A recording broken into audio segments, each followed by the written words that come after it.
Hello everybody, welcome to the artclasses.com channel. This is Xia Taptara speaking. In this video, I am going to show you how to draw a body in poses. It's going to be a very basic drawing.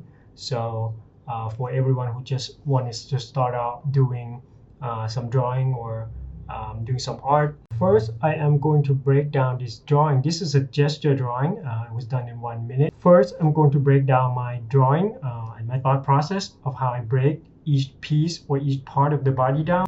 Then you are going to see my actual drawing process in the demo with comments and explanation on it. And I'm trying to make this a weekly series and see how far, how many drawing or poses I could go with. Do you have any question or have any comments or what I could do better on the channel, then please comment it down below and I will try to get to them all as much as possible. So let's get started. Alright, so I am going to break down this drawing for you guys to easily understand what I am thinking as I am drawing this gesture drawing. So you can do a gesture drawing from a live model, or you can get a photo reference, but try to do it in like a time setting, like 1 minute, 3 minutes, or 5 minutes, and trying to finish as much as you can. In this one, I am doing a 1 minute gesture drawing from a photo reference. You can go to Pinterest and look for any of the poses and you'll find some pretty cool stuff, and just pick one and time yourself. Alright, so in the video before, you're going to see the process of how I draw. I usually, when I look at the pose for the figure, or you can say gesture, I'm just going to look at the big mass first, right? In this one, usually I'll start off with the hips and the legs so that I can get in this one, you're not going to see a lot of like weight distribution, but when they are standing, you're going to focus basically on force and weight distribution. So this one, I start off with basically just the hip, right? And when you're drawing hips and legs, you have to break the body into two parts, like the torso and the hips, right? And then maybe the legs or something. That's easily break down. But then this one, I'm trying to combine them because they're all into the flow. So I will look at the spine line and see where the force is going. So you kind of have this force going here with that legs, and then your body kind of flow through that spine line, and then this direction is the direction of the head. So you have that. You look at a pose and you try to identify which direction the body is facing and the head is facing, which direction is the torso is facing, and which direction is the leg facing or the hips, right? So that's going to be three big parts. And usually I just look at the body first with the torso and the hips. And when you draw hips, you have to look at the direction of where the knees are facing. So in this one, I draw that line first in the video, and you have to realize that these are not just 2D, so they have like form. You might have in the back of my mind, I'm also thinking, okay, that's her waistline, or the top part of the hips, and the bottom part of the hips going the other way, and this the legs coming out on one side, and the other side is on behind this front hip. Then I have these legs which have the force or the weight distribution is kind of going down these legs, and this leg is a little bit more straight, and the hips or the knees going a little bit that way and to the front. Also the calf or the shin, right? So now you have that as an anchor to go for the next piece. And the torso, she has it kind of coming forward a little. So that would be your contour line if you were to draw them. So you have to think of everything as a mass or as a three-dimensional object. And then her shoulder kind of going that way. So basically, if you look at the rib cage, probably her rib cage. That's gonna be her shoulder, and this is a little tricky. Rib cage going that way and the spine's going that way, right? And that's gonna be her chest part. So this will be the middle line that going into the space, and that's going to be the chest. Once you have this two part, then the next part you're going to have to identify is the head. So the head, you have to go, if she's facing this way, then you probably want to draw the top part of the plane. Then you know that she's facing that way, right? And then the midsection of the face. But it's probably going to be pretty unnatural that she would turn that way. So I try to identify the top part of the head, see which way she's facing, and then you break the face into a plane. Usually I kind of imagine a box first before the sphere, so you know where the side plane of the head or the front plane of the head is facing. You have to know the direction of where the front torso is facing, where's the hip facing, because a lot of time the big part of your body that are going to twist and turn are your torso and your hips. And your hips gonna dictate which direction of your legs or your thighs are gonna face.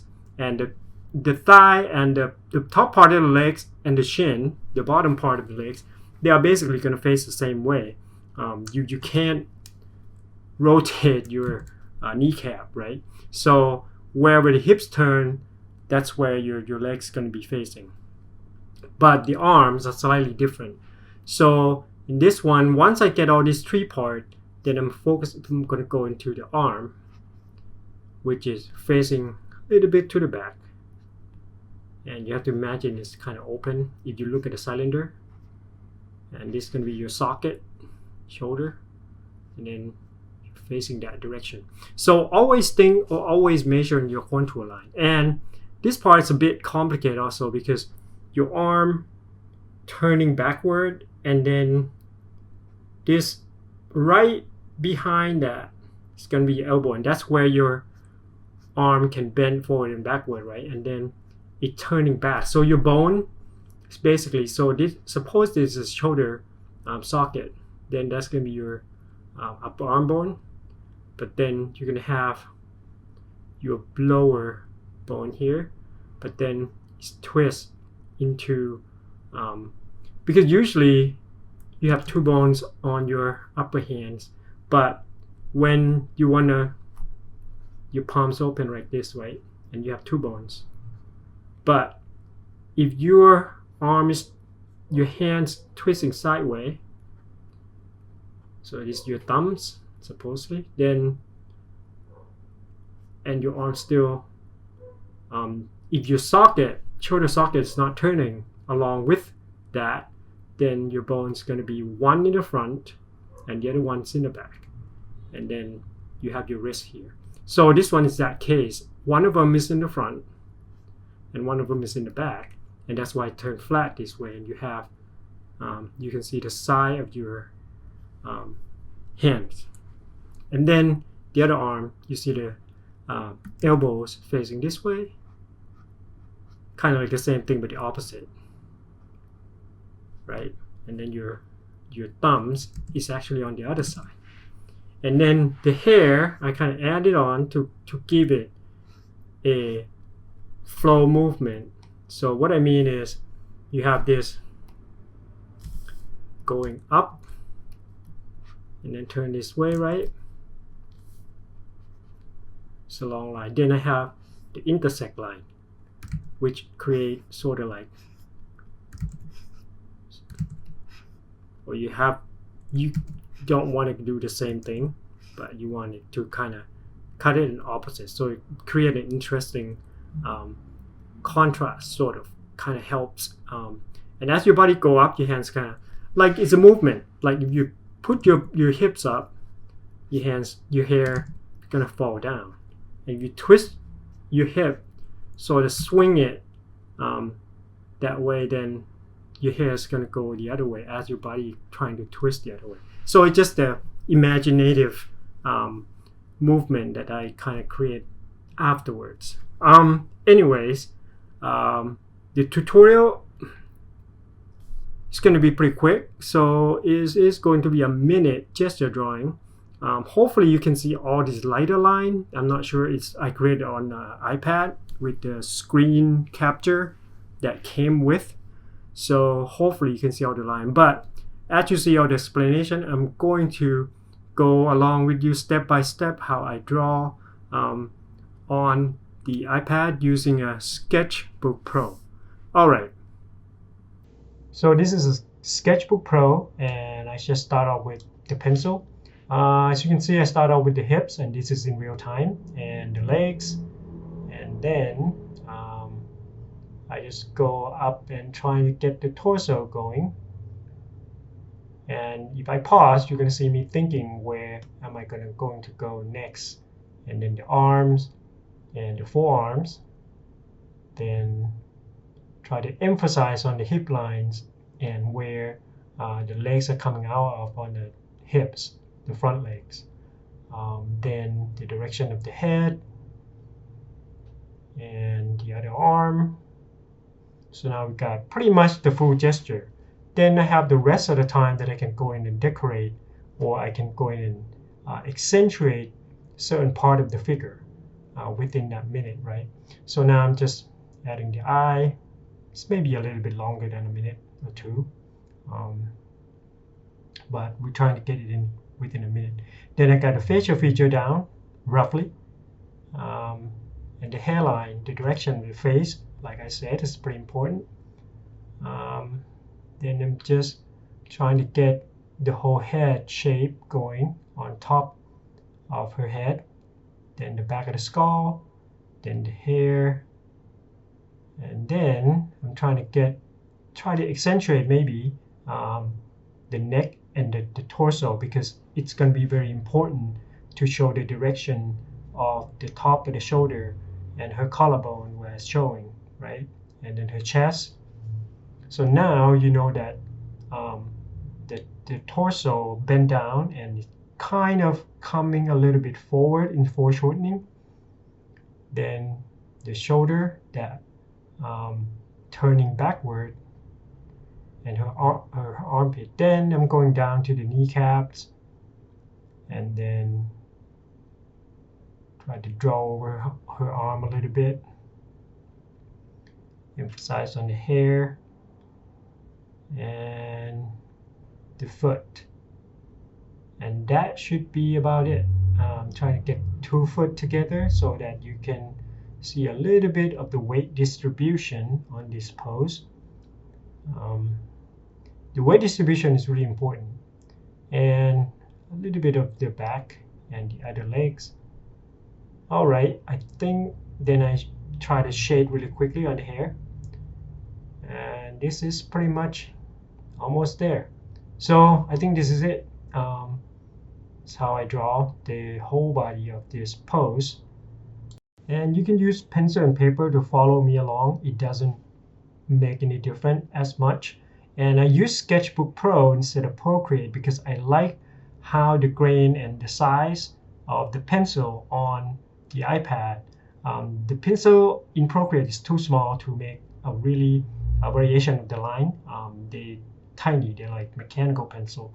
But in the Sketchbook Pro, it has a default pencil that is really, really nice, and it pretty close to the realistic pencil that you would like Procreate better or any other application. But I think Sketchbook Pro is superb for this type of work.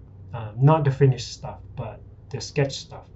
And when you time yourself or you go into live drawing session, it's limited your time to sort of do the way without looking at your time. So it's going to force you to think about the line that you put down more and force yourself to have process so you can get it done as fast and as accurate as you can. So this way you will get better really fast. So time yourself when you're trying to draw a pose and do a warm-up sketch. So that's what gesture are for usually. But that doesn't mean that you cannot take this gesture drawing further. Like I could take this one further and trying to refine the drawing and make a painting out of it. So it's entirely up to you what you want to do with it. And all this gesture drawing will be a good practice if you want to do a pose in illustration or in your comic book or in sequential art or in storyboard. It will be pretty helpful and pretty useful for all you guys. All right, guys. Well, have a good rest of the day. And don't forget to click like, subscribe, and post some comment down below. And you can follow me on Instagram, and you can get my cool tutorial on the ultimate digital painting or any other tutorial. You can go down to the link down below the video, and you can find those useful stuff. All right. Have a great day. Bye-bye.